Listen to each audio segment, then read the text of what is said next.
आज आपण इथे जळगाव स्पेशल आंबट गोड तिखट लोणचं बनवणार आहोत। ही लोणचं खायला खरंच खूप छान लागतं बरं का। एकदा तुम्ही बनवून जर ठेवलं ना तर तुम्हाला लहान मुलांना दररोज टिफिनला भाजी द्यायचं टेन्शन राहणार नाही। कधी कधी असं लोणचं दिलं तरी सुद्धा तुमची मुलं चपाती नक्कीच संपवतील, एवढं खायला छान लागतं। याचा मसाला बनवायला सुद्धा अगदी साधा सोपा आहे, साहित्य सुद्धा जास्त लागत नाही, कमी वेळेत पटकन बनवून तयार होणारे हे लोणचं आहे। त्यासाठी मी तुम्हाला मेजरमेंट परफेक्ट असं देणार आहे, त्यामुळे तुमचं लोणचं अजिबात खराब किंवा चुकणार नाही। त्यासाठी आपल्याला इथे 4 किलो प्रमाणात 4 किलो एवढे आंबे घ्यायचे आहेत। हा गोटी आंबा आहे, तुमच्याकडे जो असेल तो घेतला तरी चालेल, फक्त पिकलेला नसावा, कच्चा असावा। एका आंब्याच्या आपल्याला 8 फोडी करायच्या आहेत। बरेच जण काय करतात, आंब्याच्या फोडी केल्या उन्हात वाळवतात, पण लक्षात राहू द्या आपल्याला फोडी अजिबात उन्हात वाळवायच्या नाहीत, अशाच स्वच्छ सुती कपड्याने पुसून घ्यायच्या आहेत। 4 किलो आंब्यासाठी आपल्याला अर्धा किलो गूळ घ्यायचा आहे। गूळ सुद्धा तुम्ही छान असा फोडून घ्या। आता आपल्याला इथे काही खडे मसाले घ्यायचे आहेत। खडे मसाल्याचे प्रमाण लक्षात घ्या। 50 ग्रॅम बडीशेप, 5 ग्रॅम दालचिनी, 10 ग्रॅम लवंग, 10 ग्रॅम विलायची आणि 10 ग्रॅम काळी मिरी, हे सगळं आपल्याला घ्यायचं आहे आणि एका मिक्सरच्या जारमध्ये टाकायचं आहे। ह्याची चांगली आपल्याला पावडर बनवायची आहे। आपण खडे मसाले सगळे पावडर बनवूनच लोणच्यामध्ये वापरणार आहोत। तर आपल्याला मोहरी अर्धा किलो मिक्सरला फिरवून घेतली होती। बरोबरच जे खडे मसाले तुम्हाला दाखवले त्याची पावडर आहे। इथे आपल्याला 200 ग्रॅम धने घ्यायचे, ते सुद्धा एकदम पावडर करून मिक्सरला घ्यायची। बरोबरच आपल्याला इथे 25 ग्रॅम मेथीसुद्धा मिक्सरला फिरवून घ्यायची आहे। ही व्यवस्थित गरम होऊन द्यायची। नंतर त्याच्यामध्ये अर्धा किलो तेल घालायचं आहे। तेलसुद्धा आपल्याला व्यवस्थित गरम होऊ द्यायचं आहे, तोपर्यंत मसाला बनवू। त्यासाठी मिक्सर जारमध्ये 20 ते 25 लसणाच्या पाकळ्या आणि 50 ग्रॅम मिरची पावडर घालायची आहे आणि मिक्सरला चांगली फिरवून घ्यायची आहे, त्याची पेस्ट बनवून। पेस्ट बनवण्यासाठी आपल्याला याच्यामध्ये थोडासुद्धा पाण्याचा वापर करायचा नाही। पूर्ण लोणचं बनवताना लागणारी भांडी सुद्धा आपल्याला पूर्ण कोरडी असावीत, ओलसार नसावीत किंवा आपला हात सुद्धा ओला नसावा। जर तुमची ओलसार भांडी किंवा हात असतील तर तुमचं लोणचं लवकर खराब होतं, त्यामुळे ही काळजी नक्की घ्या। तेल गरम झाल्यानंतर याच्यामध्ये आपल्याला सुरुवातीला खडा मसाला पावडर घालायची आहे। नंतर धने पावडर घालून अगदी मीडियम गॅसवरती 2 ते 2.5 मिनिटं आपल्याला हा मसाला परतून घ्यायचा आहे। मसाला जसा परतला जातो तसा पूर्ण किचनमध्ये वास सुगंध असा दरवळत असतो। आता इथे बऱ्यापैकी 2 मिनिटं होत आलेले आहेत, त्यामुळे आपला मसालासुद्धा चांगला परतून झालेला आहे। आता याच्यामध्ये आपल्याला अर्धा किलो मोहरी जी फिरवून मिक्सरला घेतली होती त्याची पावडर घालायची आहे। आता इथे तुमच्याकडे मला मोहरी जर नसेल फिरवायची तर तुमच्याकडे इथे मोहरीची डाळ असेल ती अर्धा किलो घेतली तरी चालेल, आणि जर तुमच्याकडे डाळ नसेल तर अर्धा किलो मोहरी तुम्ही मिक्सरला फिरवून त्याची पावडर करून घ्या। त्याचा सुद्धा मसाला लोणच्यामध्ये खरंच खूप छान लागतो, एकदा ट्राय करून बघा, तुम्हाला सुद्धा नक्की आवडेल। आता याच्यामध्ये मोहरी घातल्यावरती आपल्याला हा मसाला साधारण 3 ते 3.5 मिनिटं आपल्याला परतून घ्यायचा आहे। 3 ते 3.5 मिनिटामध्ये ह्याला चांगलं असं तेलसुद्धा सुटतं आणि मसालासुद्धा व्यवस्थित परतला जातो। आता याच्यामध्ये 25 ग्रॅम मेथी पावडर जी आपण मिक्सरला बनवून घेतली होती ती घालायची आहे। आता मेथीमध्ये थोडासा कडवटपणा असतो, त्यामुळे ही सुद्धा आपल्याला साधारण 2 ते 2.5 मिनिटं चांगलं परतून घ्यायचं आहे। आता पोहे खायच्या चमच्याने 1 चमचा आपल्याला हिंग घालायचा आहे। हिंगामुळे काय होतं, आपल्या लोणच्याची चव अधिक होते, दुप्पट होते, त्यामुळे हिंगाचा वापर नक्कीच करा। व्यवस्थित मिक्स झाल्यावरती मिक्सरला फिरवलेले मिरची पावडर आणि जी आपण लसूण होता तो याच्यामध्ये घालायचा आहे आणि याच्यामध्ये घातल्यानंतर तो सुद्धा मसाला आपल्याला पूर्ण आपल्या अगोदरच्या मसाल्यामध्ये एकजीव होईल एवढा छान असा व्यवस्थित मिक्स करून घ्यायचा आहे। व्यवस्थित मिक्स केल्यानंतर ना आपल्याला या मसाल्यामध्ये आपण अर्धा किलो गूळ फोडून ठेवला होता तो याच्यामध्ये घालून घ्यायचा आहे। अगदी थोडा थोडा गूळ याच्यामध्ये घाला आणि मसाला व्यवस्थित परतून घ्या।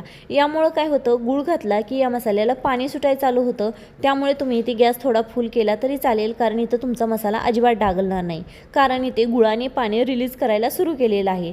सगळा गूळ घालून झाल्यानंतर ना अगदी 3 ते 4 मिनिटं आपल्याला ही मीडियम टू हाय गॅसवरती मसाला चांगला परतून घ्यायचा आहे। जसजसं तुम्ही मसाला परत चालना तसतसं ना हा मसाला तेल सोडायला चालू करतो। अगदी मी तुम्हाला इथे दाखवत आहे, साईडने तेल आलेलं दिसत आहे ना, अगदी असं ते तेल सोडायला चालू करतं। आता 3 ते 4 मिनिटं झालेले आहेत, गॅस बंद करायचा आहे आणि कढई आपल्याला खाली घ्यायची आहे। खाली घेतल्यावर सुद्धा तुम्ही अगदी एखादा मिनिटभर हा मसाला चांगला व्यवस्थित एकजीव करत राहा। जसजसं एकजीव करत आहात तसं तसं तुम्ही बघू शकता की साईडला व्यवस्थित असं लाल बुंद तेल आलेलं आहे। इथे आपले आंबट गोड तिखट असं इथे मसाला बनवून तयार आहे।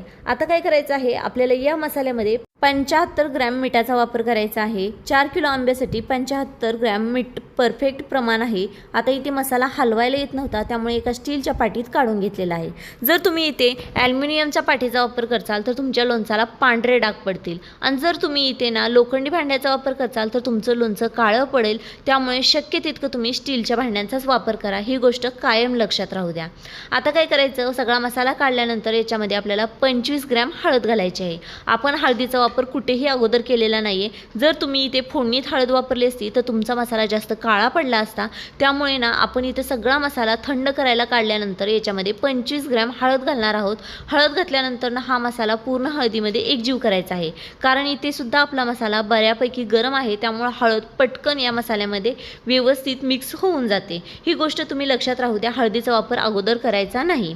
व्यवस्थित मिक्स झाल्यानंतर आपल्याला हा मसाला थंड करायचा आहे, त्यामुळे इथे 2 भांड्यामध्ये स्टीलच्या इथे मसाला वेगवेगळा काढलेला आहे। आता इथे लोणचं ठेवण्यासाठी एखादी काचेची भरणी घ्या। सुरुवातीला खाली एखादी मूठ एवढी मीठ घालून घ्या, म्हणजे आपल्याला ना लोणचं त्याच्यामध्ये ठेवायला सोपं जातं। आता हा मसाला आपल्याला हाताने व्यवस्थित थंड झाल्यावर मिक्स करून घ्यायचा आहे। जर एखादा गुळाचा खडा राहिलेला असेल तर तो दाबून फोडा। आता याच्यामध्ये आपल्याला लोणचाच्या म्हणजेच आंबा फोडून जी फोडी कोरड्या केल्या होत्या ना, त्या फोडी थोड्या थोड्या करून याच्यामध्ये घालायच्या आहेत। फोडी घातल्यानंतर ना आपल्याला हा मसाला प्रत्येक फोडीला व्यवस्थित चोळून लागला पाहिजे, असा आपल्याला पूर्ण फोडींना व्यवस्थित चोळून लावायचा आहे। जेवढा जास्त तुम्ही हा मसाला फोडींना चोळचाल ना, तेवढ्या ह्या फोडी आहेत ना मसाल्यामध्ये व्यवस्थित मुरल्या जातात आणि खायला सुद्धा खरंच ही लोणचं खूप स्वादिष्ट लागतं। आता ही लोणचं जळगावचं आहे, तर आमच्याकडे इथे माझ्या सासूबाई बनवत आहेत आणि त्यांचाही बनवताना लोणचं मी व्हिडिओ शूट केलेला आहे। त्यामुळे जर तुम्ही मला प्रश्न विचारत असाल की तुम्ही हे लोणचं बनवलेलं नाही, तर तुम्ही बरोबर ओळखलेलं आहे। इथे माझ्या सासूबाईच बनवत आहेत, फक्त मी त्यांना मदत केलेली आहे आणि व्हिडिओ शूट केलेला आहे, जेणेकरून पुढच्या वर्षी मी लोणचंही बनवू शकेल, त्यासाठी मी शिकून घेत आहे।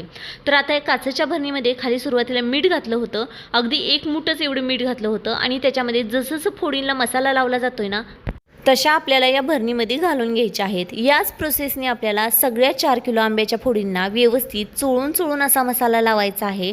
आणि चोळून मसाला लावल्यानंतर ना मसाल्यासकट सगळ्या फोडी आपल्याला भरणीमध्ये मुरण्यासाठी ठेवायच्या आहेत। जसं जास्त दिवस मुरला जातो मसाला, तसं आपलं लोणचं खायला सुद्धा खरंच खूप छान लागतं। मसाला मुरण्यासाठी साधारण 15 दिवस लागतात, त्यामुळे आपल्याला भरणीचं टोपण किंवा झाकण लावायचं नाही, तर त्याला आपण एक कापड बांधणार आहोत, ते मी तुम्हाला पुढे दाखवते। आता इथे सुरुवातीला आपलं एवढंच लोणचं भरणीमध्ये बसलेलं आहे, बाकीचं बरंच आणखी लोणचं शिल्लक आहे। त्याला सुद्धा आपल्याला मसाला व्यवस्थित चोळून घ्यायचा आहे आणि त्याला सुद्धा आपण वेगळ्या भरणीमध्ये भरून घेणार आहोत। अगदी त्याच प्रोसेसने व्यवस्थित मसाला चोळून घेणार आहोत।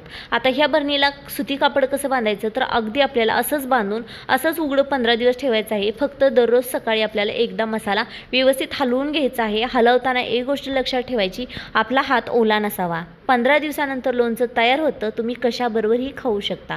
कशी वाटली रेसिपी कमेंट्सद्वारे नक्की